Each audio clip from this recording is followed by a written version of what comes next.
আপনারা কি জানেন ভারতের ওয়ানডে ম্যাচের জার্সিতে 3টে স্টার কেন দেওয়া আছে? ভারতীয় দল তো দুটো মাত্র বিশ্বকাপ জিতেছে, কিন্তু 3টে স্টার কেন ভারতের জার্সিতে দেওয়া হয়েছে? তো চলুন আপনাদেরকে বলে দিই।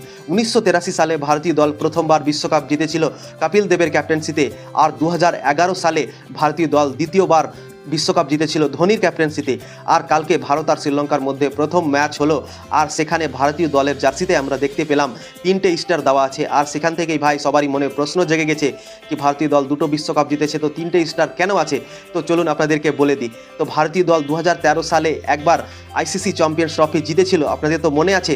তো সেটা ভাই ওয়ানডে ফরম্যাটে হয়েছিল, আর তাই জন্যই আইসিসি ট্রফি ওয়ানডে ফরম্যাটে ভারতীয় দল 3টে জিতেছে।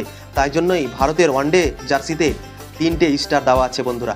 একটা 1983 সালে, আর একটা 2011 সালে, আর 2013 সালে। তো 3টে ট্রফি ভারতীয় দল ওয়ানডে ফরম্যাটে জিতেছে, তাই জন্যই ওয়ানডে জার্সি